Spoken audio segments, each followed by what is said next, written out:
मेरे जैसे कार्यकर्ता ने अपने संसदीय ज्ञान को सीखने की कोशिश की। हमारे आदर्श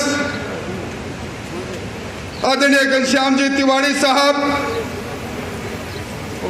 राजस्थान की विधानसभा में मेरे साथी भाई अवनेश जी, पूर्व मंत्री राजकुमार जी, खेमाराम जी, बसंत जी, इस पूरे कार्यक्रम में जिन्होंने पिछले कई दिनों से दिन और रात एक कर रखा था, ऐसे हमारे किसानों के अभूतपूर्व नेता हरलाल जी, भाई चंद्राराम जी, भाई विजय कुमार जी, भाई गौरी शंकर जी और मंच पर विराजे अन्य नेतागण, इस विशाल समागम में इस चूरू जिले के गांव-गांव, ढाणी-ढाणी से आए हुए मोतियों से महंगे किसान भाइयों, एक को छोड़कर शक्ति सुरमा माता और बहनों, मेरे पास शब्द नहीं, कौन से शब्दों से मैं धन्यवाद दूं। जवानी के बसंत निकल गए, अलग अलग भूमिका में इस चूरू की सरजमी पर जब कभी भी आया, सरकार में मंत्री के रूप में आया, सरकार से प्रताड़ित होकर कृष्ण जन्मभूमि की यात्रा कर आया, उप मुख्य सचेतक से लेकर आज प्रतिपक्ष के नेता तक की इस अलग अलग भूमिका में जब कभी भी मैं आपके सामने आया, आपका प्यार, आपका अनुराग, आपका अपनात्व मुझे हमेशा मिला और इसीलिए मैं दुनिया को कहता हूं, ये चूरू जिला मेरा पहला प्यार है। मैं आपके उपकार को भूल नहीं सकता और मुझे कोई गुमान भी नहीं है। मैं धन्यवाद देना चाहूंगा हमारे नवनियुक्त प्रदेशाध्यक्ष जी को। इन्होंने एक बात कही कि अब कभी व्यक्ति परक नारे नहीं, पार्टी का नारा लगना चाहिए। हमारे नेता, विश्व के सबसे लोकप्रिय नेता नरेंद्र मोदी जी का नारा लगना चाहिए और इसीलिए मैं कह रहा हूं, मुझे गुमान नहीं कि मैं प्रतिपक्ष का नेता हूं।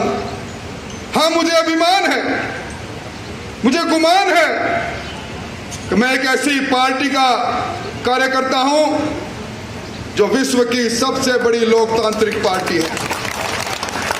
मुझे अभिमान है, अभी मॉर्निंग कंसल्ट एक एजेंसी है, वो रेटिंग करती है दुनिया में सबसे लोकप्रिय नेता कौन।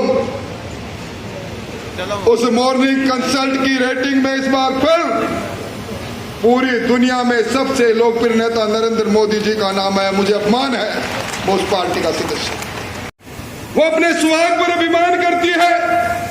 पर वो वीरंगना जब डॉक्टर किरोड़ी लाल के नेतृत्व में ये कहने आए कि सरकार ने जो घोषणा की थी उसके पैकेज को लागू करो मुख्यमंत्री जी, और मुख्यमंत्री जी की पुलिस उनकी चोटी पकड़ती है। विधानसभा में मैं बोलता हूं तो विधानसभा में संसदीय कार्य मंत्री जिन्होंने कहा था कि राजस्थान में बलात्कार इसलिए होते हैं कि ये मर्दों का प्रदेश है, वही मंत्री निर्लजता से खड़े होकर कहते हैं कि ये जो आप वीरांगनाओं के लिए सहूलियत मांग रहे हो, ये तो नाते पर चली जाती है, ये तो अपने घर में रहती नहीं है। हमारा सर शर्म से झुक जाता है जब वीरांगनाओं के लिए ऐसी टिप्पणी सुनते हैं। क्या हम बर्दाश्त करेंगे इन बातों को? क्या हम बर्दाश्त करेंगे? हमारे हनुमानगढ़ में मंदरपुरा में एक नौजवान ने जब टीचर्स ग्रेड सेकंड का पेपर फिर आउट हुआ, उसने आत्महत्या की। पारिक था, आगे नाम कन्हैयालाल पारिक। पिता को लिखा, पिताजी आप धान मंडी में जाकर बोरियां उतारते हो, मुझे ट्यूशन पढ़ा बनाते हो। और आपको मैंने कहा था पिताजी, आपके कंधे पर, आपकी पीठ पर बोरी के इस भार को मैं इस साल उतार दूंगा, परंतु मैं क्या करूं, मैं आपके अरमान को पूरा नहीं कर पा रहा। पेपर आउट हो गया, फिर मैं अपने जीवन को त्याग रहा हूं। लेके नहीं जा सकते। क्या आज इस धरती पर, सालासर की धरती पर, हनुमान जी की धरती पर हम पर जो पाबंदी लगाए, हम जाहिर माने नहीं बोल सकते, क्या इस सरकार को हम बर्दाश्त करेंगे? सवाल इस बात का है। इसलिए भाइयों, मैं तो आपसे ये निवेदन करने आया हूं, ये सरकार, अब इस सरकार को याद आई है 24 तारीख से महंगाई राहत कैंप चालू करेगी सरकार। क्या करेगी सरकार? इन्होंने पिछली बार कहा था हम महिलाओं को, चिरंजीवी परिवार से जुड़ी महिलाओं को स्मार्ट टेलीफोन देंगे। अब कह रहे हैं अगस्त में देंगे।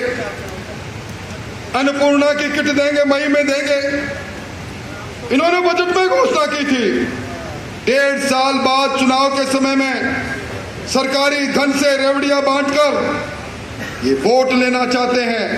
मैं समझता हूं पिछली बार के दर्द की कसक आपके मन में है। इस चूरू जिले में भारतीय जनता पार्टी के कार्यकर्ताओं में ताकत है। हम 6 की 6 सीट सीपीजी आपकी झोली में डालने की हिम्मत रखते हैं। पिछली बार का दर्द हमारे मन में है और इसीलिए मैं कहना चाहता हूं कि जिस प्रकार का वातावरण बना है, यहां किसान बैठे हैं, मैं धन्यवाद देना चाहूंगा। यहां राकेश जहांगीर और लाल जी बैठे हैं, यहां हमारे सरदार सर के अशोक जी, हमारे प्रधान जी बैठे हैं। इन्होंने आवाज उठाई थी प्रधानमंत्री फसल बीमा योजना में क्रॉप कटिंग में सैटेलाइट के आधार पर हजारों किसानों को महरूम कर दिया, हमारा हक में नहीं मिला। पींद चाहे कैसा ही दे दे, सुसरा दे डोटासरा, सुसरा डोटासरा मिलेगा तो सारे के सारे आरएस बन जाएंगे। ये लूट की नौकरियों, सरकारी नौकरियों को लूटने वाली सरकार, राम दरबार को तोड़ने वाली सरकार, हमारे धार्मिक आचरण पर धारा 144 लगाने वाली सरकार, आज अब इस जिले के अंदर जिन्होंने नेशनलाइज बैंक से लोन लिया था, तारानगर के लोगों ने मुझे लिस्ट दी।